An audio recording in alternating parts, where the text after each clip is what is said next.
Hey guys, thanks for tuning into the show. Today on the show is something completely different than what I normally talk about, and that is how I quit my day job in business and finance 25 years ago to become a full-time musician and to follow my dreams of playing and teaching music and all that stuff. So I wanted to give you my story today for a couple reasons. One, there's a lot of new subscribers to the channel, even though the channel is fairly new. I wanted to introduce myself a little bit and tell you my history.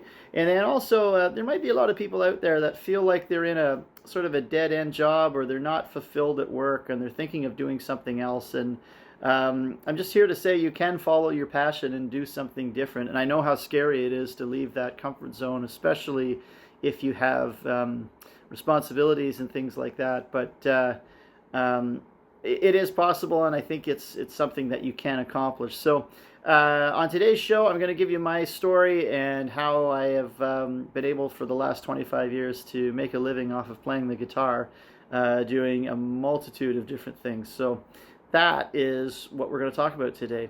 Stay tuned.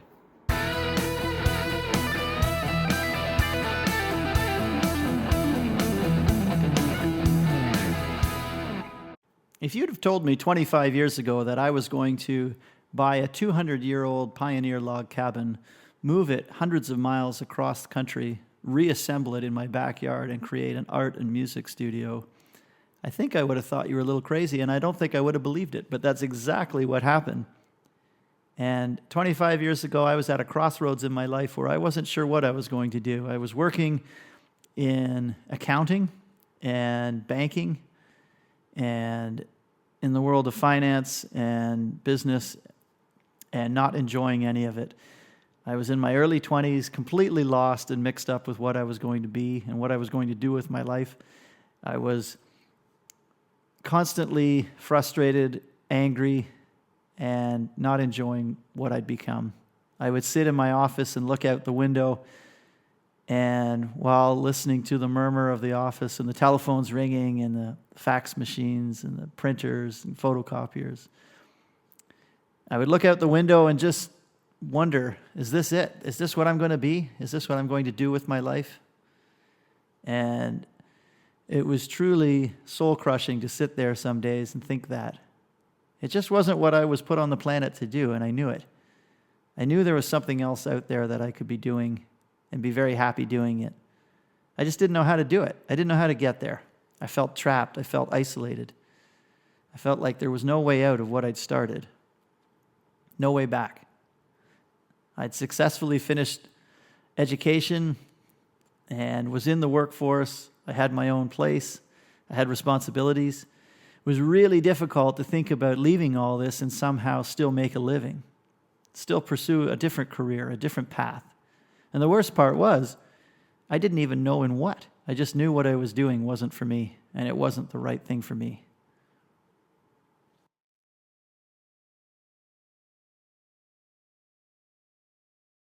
Well, I grew up in a small town. There wasn't much going on there. It was a lot of construction or factory jobs and a lot of manual labor.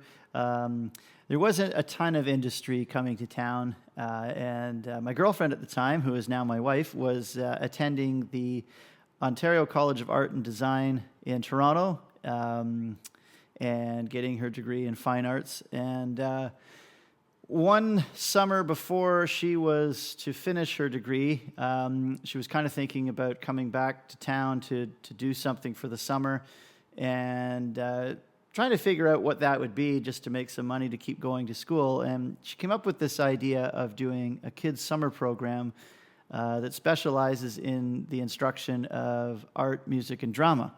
And I thought that was a wonderful idea, and it was something that didn't exist in our area. And I think the first step when you're deciding to, switch gears, go out on your own with something, to find something that doesn't already exist in your area that you think could help and would be something that people would be interested in is the first step. If you're competing with established businesses already, it's much more difficult. So this is the first step in my mind that you have to do. You have to kind of find something that doesn't exist already and then try to start from there.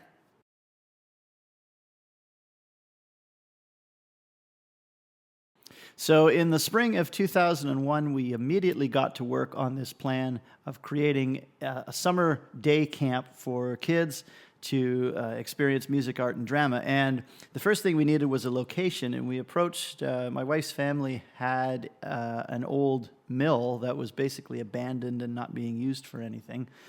And we asked if we could rent some space from them there and clean it up and get it going. And that was the first thing that we had to do, was find a location, and it was pretty affordable. So that really worked out well. And then the next thing was we had to get some startup costs figured out, whether we were going to just pay that ourselves, and some of it we did. But another idea was to apply for a grant that was through the municipality as well as the provincial government. It was called the Summer Company Grant, and it was meant for people, students in particular, who were starting up entrepreneurial summer jobs. And we applied and did get awarded the grant for startup costs. And it wasn't a lot of money, but it was enough to pay for some of the insurance and some of the initial advertising costs that we had to let people know that we exist. And so you might be saying, oh, well, that's great, you got some funding, that's real easy. But most places do have programs like this, and if you look into it, it's something I would certainly recommend. So once you've got an idea that you think is available in your area that not a lot of people are doing, and you think that you can successfully implement that, the next thing is to look for areas of funding for startup of new businesses, and there are all kinds of them all over the place for this, whether it's on a federal or provincial level in Canada. I believe in the U.S. there's also state and county funding and things like that as well. So there are these grants out there, and I certainly recommend looking into that first. So with the first year approaching, I decided to speak to the company I worked for, and I was able to tell them about my plan for doing this. And the summers at that company were very slow anyway, and a lot of the partners of the firm were on vacation and things like that. So I just asked for a 2-month leave of absence without pay and went and worked at this new place that we'd put together, and started teaching music as one of the instructors at the camp. And that was the first chance I got to really start to explore doing music lessons and things like that. And once the fall rolled around and our program ended for the year, I started to teach guitar lessons out of our apartment after work. So I would work 7:30 in the morning till 4:30 in the afternoon at the office, and then head home and teach after dinner till about 8 o'clock at night. And I did this for 2 years, building up a clientele of guitar students in the evening. And by the end of that, I was starting to make more during the guitar lesson portion of the day than I was at the office in the better part of the day. And I wasn't working as long of hours either to do it. So I started to see that there was a future in this. I just needed to kind of dive right in and pull the trigger on it. But I could see that there was a need in my community for this, and it seemed like there was enough people that was interested in it.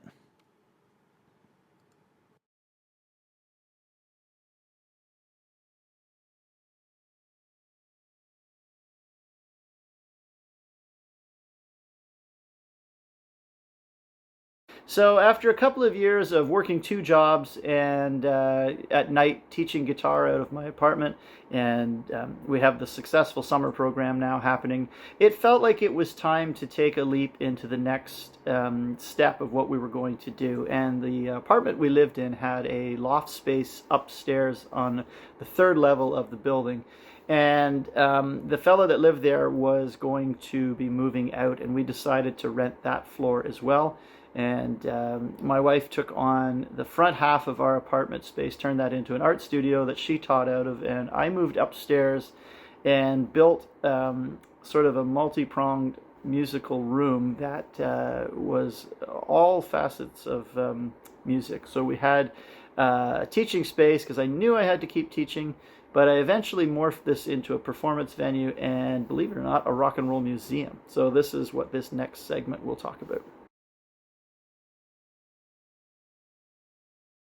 Once the summer program had proven to be successful, we decided to try to finally take the plunge and go year round into doing this. And I decided to leave my job and to enter this new style of living, which was going to be entrepreneurship. And it's difficult. It was a very tough choice. But before I did, I wanted to make sure that we had a space. And above the apartment that we lived in, there was a third floor studio loft space that an artist had been renting for years and years and years. And he was moving out. And it was either going to be rented to somebody else or us. We were offered the place and decided to take on 2 full floors of this building in the downtown core of our town. And we were living in the back of the second floor. The front of that floor, my wife turned into an art teaching studio, and I moved upstairs and took on the whole third floor space of this building, which is a very large open concept with a loft, and I turned it into the Northumberland Rock and Roll Experience. And we lived in the county of Northumberland, that's why it was called that. And I called it the Experience because I wanted to do more than just teach in this space, and I wanted it to be all kinds of music-related things. And so this is what I set out to do. But first was to establish a teaching facility with its own year-round location, and that's what we did. Now, this is a huge risk because we doubled our rent. I quit my job, and this kind of had to work. So it was a little bit daunting, but when we moved upstairs, the space was quickly transformed into a music room. Okay, so at this point, we're starting to establish ourselves a little bit. We've got separate floors that we're teaching out of. We're located on the main street of our downtown, so we've got a good location. I think this is a key point. If you're looking to go out on your own, you have to have a good location. We had lots of space to do kind of a few different things, and in my area in particular, I had enough space that I wanted to kind of do some more than just teach out of this space. And the first thing that started to happen was I just hung up a bunch of my collection of stuff just as decor, but people started to show up to see the collection as well as watch their son or daughter or nephew or somebody take a guitar lesson. So I thought, well, maybe I can charge people to come and look at this stuff, and that's exactly what I did. And I opened a rock and roll museum, and I was open on Saturdays and had people coming in to view the collection. And then I also thought I have enough space here to create a venue. And so I put in a 100-seat venue and had concerts. I built a stage, and I was able to get a hold of the backdrop of the 2009 Juno Awards here in Canada, which is like the Canadian version of the Grammys. And I put that stage in place and some of the backdrop, and I started doing shows in the space once a month. And so for a while we had guitar lessons, a rock and roll museum, and a performance venue all happening at the same time. So many different branches off of the same tree. And I think if you're going to go out on your own, you don't want one thing to go down and you can't really operate. So it's good to have all of these different things happening at once. So after the museum opened and it was becoming successful and the venue was starting to have some success, and I was teaching full-time, everything started to be music 24/7. And I was teaching guitar lessons all day. On the weekends, I was opening the museum and then was hosting concerts.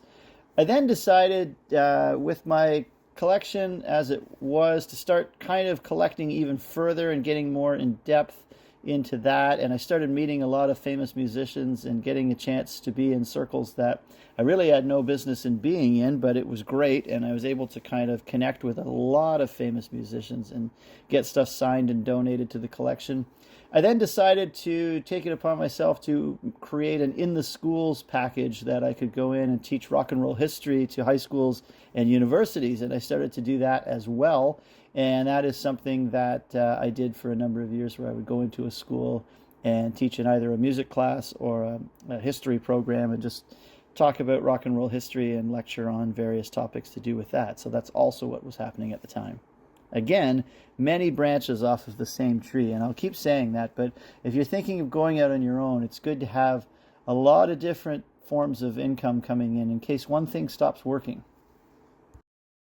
And while I was doing all of this, I was also performing in bands, and I was playing every backyard and band shell and downtown and arena and theater and anywhere we could play, we were playing it. And in my own community, in my own area, there's very few places I haven't been able to put an amplifier up and play. I've been very fortunate to be in a lot of bands and to play on a local level. And I decided that it was more important to me to be home and with my family than it would be to be on the road. And I always put bands together that played within an hour of my house. We didn't travel much beyond that, and still don't. And I'm able to make all kinds of shows and events happen. And it's the same money whether you're 600 miles from home or 6 minutes from home. And I learned that very early on. And unless you were going to be a Rolling Stone, which I knew I wasn't going to be, this was the way to make sure I ensured I had a living coming in. I was doing what I love to do. I was involved with music every day. I was playing my guitar every day. And I wasn't bored because I was playing for lessons. I was rehearsing with bands. I was recording. I was teaching in schools. It was all different types of guitar playing. It made me a very well-rounded musician. And being able to play in bands the whole time was just a dream come true while I was able to do this. In 2013, we had a baby girl, and life changed dramatically, as any of you parents know. And the things that we were doing at the time were very busy and time consuming, and we decided to kind of take our foot off the gas a little bit and switch gears. And it was at that time we started to think about the idea of working from home and doing what we do somehow from our home. And inevitably, we ended up with the idea of buying an 1830s log cabin and moving it to our property and rebuilding it and designing it to be our art and music studios. And that's exactly what we did. And when we finally completed that and moved here, I thought the name of the Northumberland Rock and Roll Experience didn't really fit anymore. We'd given up our studio spaces downtown because now we had a house that we were paying for rather than our apartments that we were renting. And we didn't want to do that anymore. So we were going to do everything from our property and give up the rents on the main street downtown and try to do it this way. So I gave up the idea of the Rock and Roll Museum and the performance venue. It just was not enough hours in the day, and I wanted to be home. And so I changed the name of the business from the Northumberland Rock and Roll Experience to Log Jam Music, and that's how I thought it would fit better with what I was doing here on the property. And we moved all of our operations home.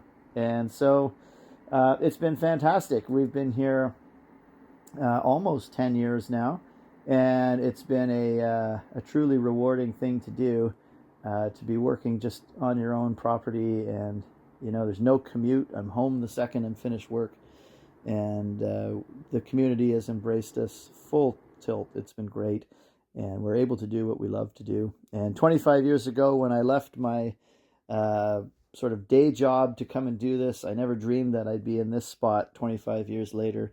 And I just enjoy every minute of it. I think when you like what you do, it never feels like you go to work. You just get up and enjoy what you're doing every day. So I teach a lot of guitar lessons every week. I'm using this space. I'm running a recording studio out of this space. I perform a lot.